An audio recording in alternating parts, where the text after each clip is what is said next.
Pwani Habari ni chaneli yako inayokupa habari moto moto zilizojiri hapa Pwani na kwingineko. Kaa nasi.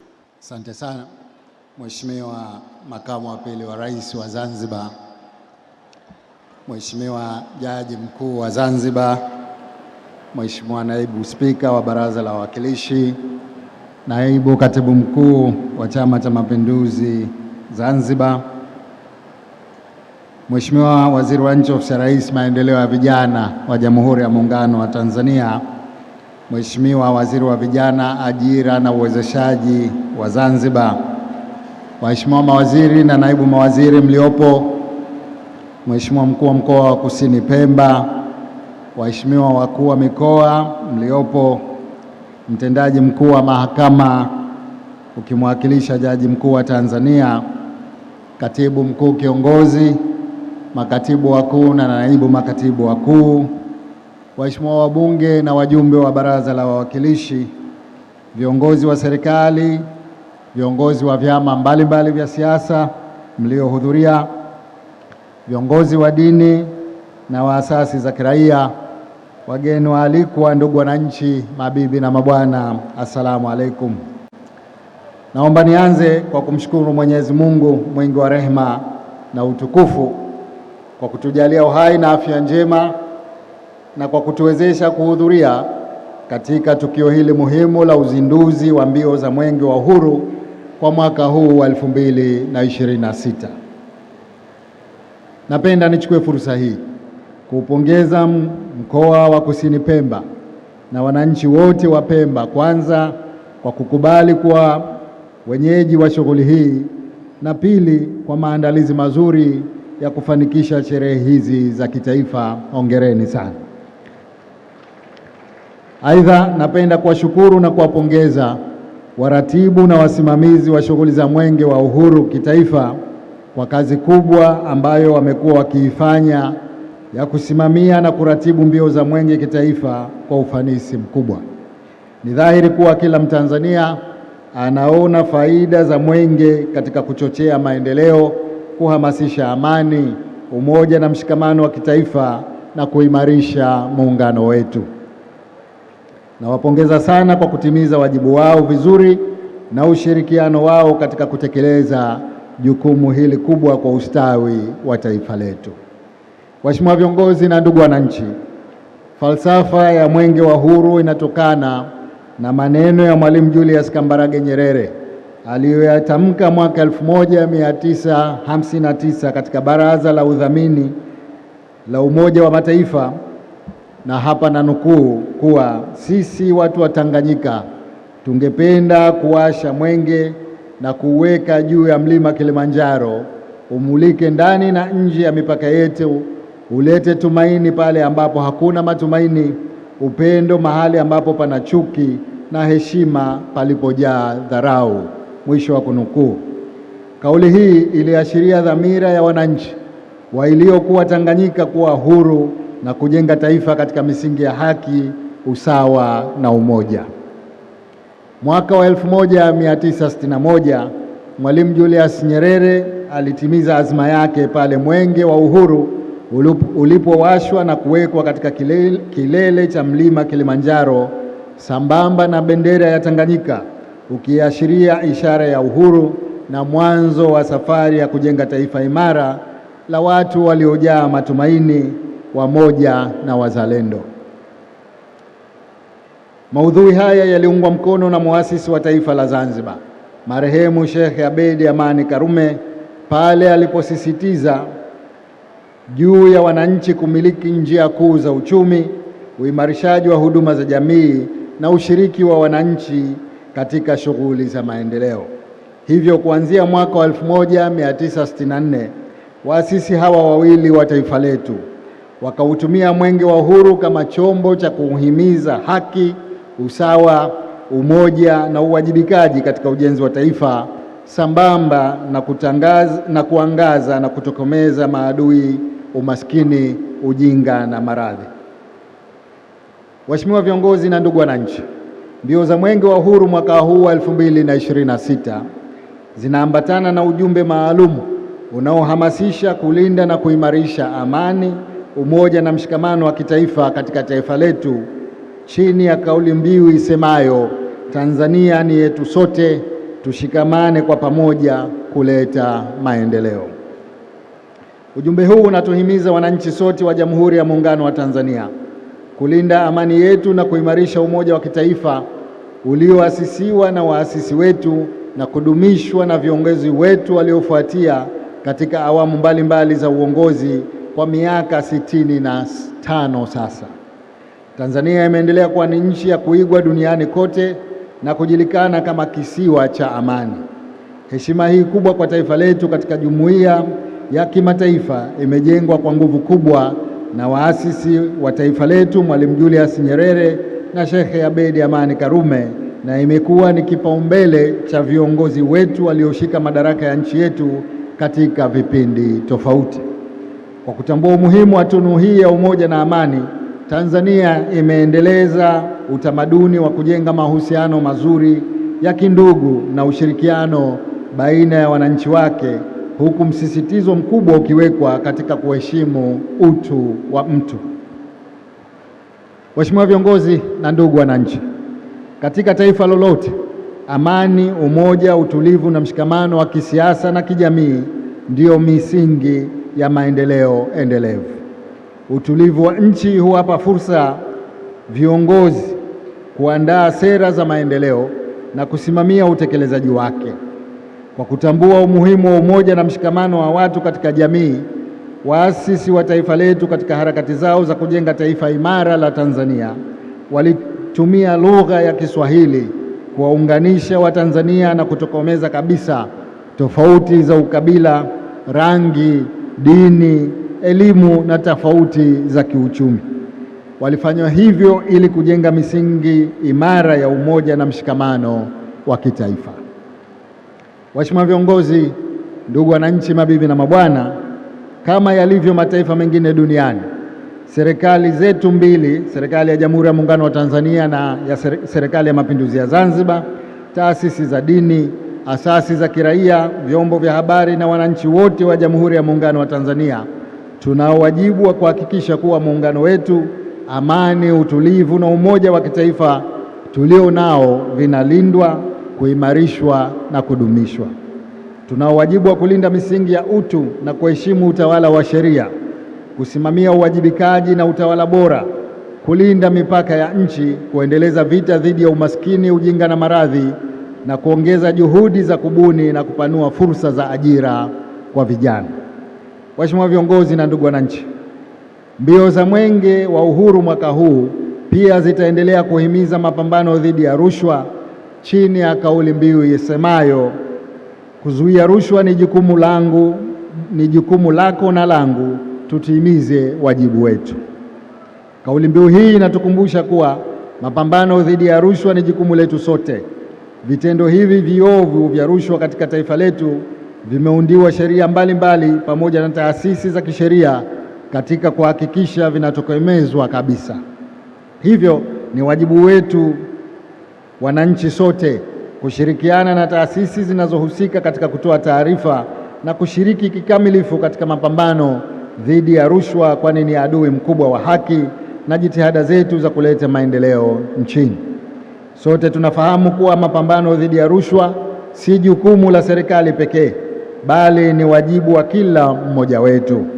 Tushirikiane kuikataa rushwa na kuwafichua wanaojihusisha na vitendo vya rushwa ili tuwe taifa lenye kuzingatia kuwepo kwa haki, uwazi na maendeleo endelevu. Waheshimiwa viongozi, ndugu wananchi, mabibi na mabwana, ugonjwa wa UKIMWI ni ujumbe mwingine wa mbio za Mwenge ambao umeendelea kuwa changamoto kubwa ya kiafya kwa Watanzania, hususan vijana. Ugonjwa huu kwa mara ya kwanza uliripotiwa hapa nchini mwaka wa 1983 katika mkoa wa Kagera kufuatia ongezeko kubwa la maambukizi ya VVU katika mwaka wa 90 hadi 2000. Mwaka 2021 serikali ya Jamhuri ya Muungano wa Tanzania uliutangaza UKIMWI kuwa janga la kitaifa na mapambano dhidi ya ukimwi kuwa ajenda ya kudumu katika mbio za Mwenge wa Uhuru kila mwaka. Kwa mujibu wa Tanzania HIV Impact Survey mwaka 2022-2023, kiwango cha maambukizi ya VVU nchini kimepungua kutoka 7% mwaka 2003-2004 hadi 4.4% kwa sasa, na watu takriban milioni 1.7 wanaishi na VVU nchini. 92% ya watu wanaoishi na virusi vya ukimwi wanatambua hali zao. 98.5% wanatumia dawa za ARV na 98.1% wamefanikiwa kufubaza virusi hivyo. Hata hivyo, vijana wenye umri wa miaka 15 hadi 24 wanachangia 33% ya maambukizi mapya, huku wasichana wakichangia 75% ya maambukizi hayo. Kwa upande wa Zanzibar, vijana wenye umri wa miaka 15 hadi 24 wanachangia 25% ya maambukizi mapya kwa mwaka wa 2025. Kati ya vijana walioambukizwa, 55% kwa Zanzibar ni wasichana. Takwimu hizi zinaonyesha ni dhahiri kuwa ukimwi bado upo na ni changamoto kubwa kwa ustawi wa afya zetu na nguvu kazi ya taifa. Serikali ya awamu ya 6 chini ya uongozi wa Dr. Samia Suluhu Hassan na Serikali ya Mapinduzi ya Zanzibar zinaendelea na jitihada za kuimarisha mapambano dhidi ya VVU na ukimwi kwa kuongeza upatikanaji wa dawa za ARV bila ya malipo na kupunguza vifo vinavyotokana na ugonjwa huo. Aidha, maambukizi kutoka kwa mama kwenda kwa mtoto yamepungua kwa kiwango kikubwa kutoka watoto 43 kwa mwaka 2000 hadi watoto 7 kwa mwaka 2024, na vituo vya huduma za tiba na vituo vya tiba na matunzo kwa watu wanaoishi na VVU vinaendelea kuongezeka nchini. Pamoja na mafanikio haya, bado tunapaswa kuongeza juhudi katika kujikinga, kupima VVU, kupambana na unyanyapaa na kuwalinda vijana pamoja na wanawake walio katika hatari zaidi. Waheshimiwa viongozi, ndugu wananchi, mabibi na mabwana, ujumbe mwingine wa mbio za Mwenge ni changamoto ya matumizi na biashara ya dawa za kulevya ambayo imeendelea kuwa ni tatizo kwa taifa letu. Tatizo hili limeenea nchi nzima likiathiri zaidi mikoa ya pwani ya Bahari ya Hindi na miji mikubwa. Kwa kutambua athari za dawa za kulevya katika ustawi wa jamii, serikali zote mbili kupitia sheria kudhibiti na kupambana na dawa za kulevya za pande zote mbili tunaendelea kupambana vikali na tatizo hili ambalo linaathiri afya, usalama na maendeleo ya taifa. Dawa za kulevya zinazotumika nchini zaidi ni bangi, mirungi, heroin, methamphetamine na cocaine. Katika kipindi cha mwaka 2023 hadi 2025, serikali imefanikiwa kukamata kilo milioni 5 za bangi, kuteketeza ekari 10,000 za mashamba ya bangi na kuwakamata watumia 24,000 kwa upande wa Tanzania bara. Kwa Zanzibar serikali imefanikiwa kukamata kilo 1,800 za bangi na kuwakamata watumiwa 1,025. Aidha, kilo 247,000 za mirungi, kilo 2,400 za heroin na kilo 5,000 za methamphetamine na kilo 8.7 za kokeni zilikamatwa. Serikali zimeendelea kuimarisha operation katika mipaka, bandari na viwanja vya ndege pamoja na kutoa elimu kwa jamii hususan vijana ili kupunguza matumizi ya dawa za kulevya nchini. Hadi kufikia mwezi Disemba 2025, waraibu 18,970 walipatiwa huduma za tiba katika vituo 16 vya matibabu na zaidi ya waraibu 19,000 wanahudumiwa katika nyumba 77 za upataji nafuu. Pia waraibu 728 walipatiwa huduma za tiba katika kituo cha tiba na marekebisho ya tabia cha Kidimni Zanzibar. Hivyo kupitia hadhara hii natoa wito kwa wananchi kushirikiana na serikali katika kufichua kilimo cha dawa za kulevya, biashara na matumizi ya dawa za kulevya nchini na kutoa taarifa kupitia namba 119 bila ya malipo. Waheshimiwa viongozi, ndugu wananchi, mabibi na mabwana, mbio za Mwenge zina ujumbe kuhusu malaria. Ugonjwa wa malaria bado ni changamoto kubwa katika sekta ya afya nchini. Takwimu za Wizara ya Afya za mwaka 2025 zinaonyesha kuwa takriban asilimia 6.2, yaani wagonjwa milioni 2.8 ya wagonjwa wa nje walithibitika kuwa na malaria, na wagonjwa 199,000 waliolazwa hospitalini, asilimia 11 walikuwa na ugonjwa wa malaria, na wengi wao wakiwa ni watoto chini ya miaka 5 na mama wajawazito. Pamoja na ugonjwa huu wa malaria kuwa sugu, taifa limepiga hatua kubwa katika kuudhibiti, ambapo hadi kufikia mwaka 2025 kiwango cha maambukizi kimepungua kutoka asilimia 8.1 mwaka 2022 hadi kufikia asilimia 5.5 kwa mwaka 2025. Serikali inaendelea kuchukua hatua madhubuti za kupambana na malaria kwa kusambaza vyandarua vyenye dawa, udhibiti wa mazalio ya mbu na kuimarisha huduma za uchunguzi na matibabu. Kwa mwaka 2025-26, serikali imetenga shilingi bilioni 10 za kununua zaidi ya lita 833,000 za viuadudu vya kibiolojia vilivyosambazwa katika halmashauri 184, huku upatikanaji wa vipimo na dawa ukifikia zaidi ya asilimia 90 katika vituo vya afya nchini.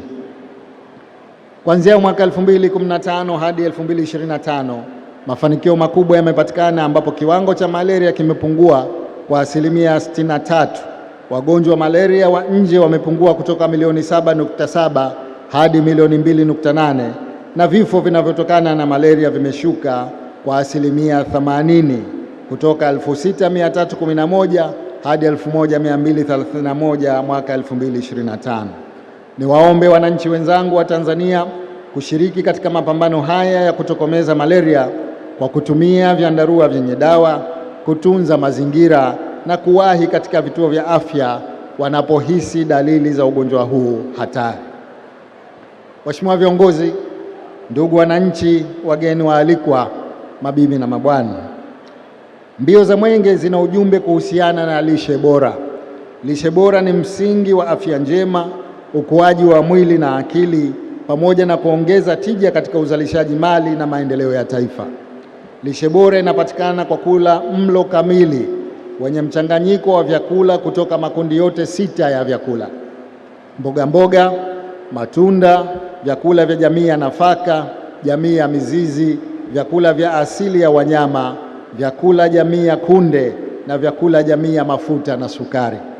Lishe bora ni muhimu kwa uhai, ukuaji wa akili na ustawi wa binadamu. Pamoja na umuhimu huu, takwimu za hali ya lishe nchini za mwaka 2022 zinaonyesha kuwa hali ya lishe nchini bado inahitaji juhudi zaidi. Udumavu kwa watoto chini ya miaka 5 ni asilimia 30, ingawa imepungua kutoka asilimia 42 ya mwaka 2010. Watoto wenye uzito pungufu ni asilimia 12 na ukondefu ni asilimia 3. Aidha, kwa wanawake walio katika umri wa kuzaa, upungufu wa damu ni asilimia 42, huku tatizo la uzito uliozidi likiongezeka hadi asilimia 36 mwaka 2022 kutoka asilimia 31 mwaka wa 2018. Takwimu hizi zinaonyesha kuwa bado kuna changamoto ya lishe duni, upungufu wa vitamini na madini, pamoja na lishe ya kuzidi.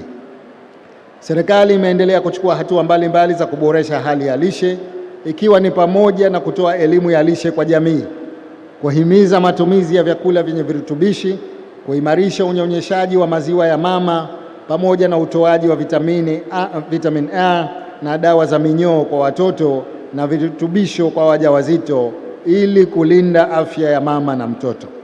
Hivyo wananchi sote tunahimizwa kuzingatia ulaji wa mlo kamili, kuimarisha uzalishaji wa vyakula bora katika kaya na kushiriki kikamilifu katika jitihada za kutokomeza utapiamlo nchini. Waheshimiwa viongozi, ndugu wananchi, mabibi na mabwana, napenda kuhitimisha hotuba yangu kwa kuwashukuru tena nyote kwa kazi nzuri mlioifanya ya kuandaa na kufanikisha sherehe hizi za uzinduzi wa mbio za Mwenge wa Uhuru mwaka huu wa 2026. Nazipongeza wizara zinazoratibu shughuli hizi za Mwenge wa Uhuru kwa uratibu wenu mzuri na kazi nzuri mnayoifanya. Muda mfupi ujayo tutaukabidhi mwenge kwa vijana wetu wanaokimbiza mwenge huo wa uhuru kuanzia leo hadi tarehe 14 Oktoba 2026 nchini kote.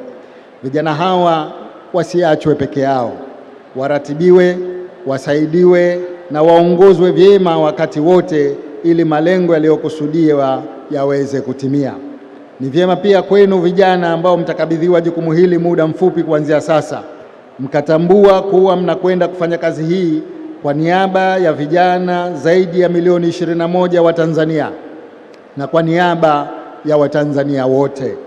Kwa hakika kazi tunayowakabidhi ni ngumu na inahitaji uzalendo na moyo katika kuitekeleza. Kwa jinsi mlivyopatikana na mlivyoandaliwa, sina shaka nanyi. Nina imani kubwa kuwa mtatekeleza jukumu hili kwa weledi na ufanisi wa hali ya juu. Tunamwomba Mwenyezi Mungu awajalie afya njema na safari salama ya siku 195 ya kazi ya kizalendo ya kulitumikia taifa la Tanzania. Tunawatakia kila la heri na mafanikio. Waheshimiwa viongozi, ndugu wananchi, mabibi na mabwana, baada ya kusema haya, sasa niko tayari kuzindua rasmi mbio za Mwenge wa Uhuru kwa mwaka huu wa 2026. Asanteni sana kwa kunisikiliza. Makofi mengi. Like, kushare, kucomment na kusubscribe ili kupata zaidi kutoka hapa Pwani Habari.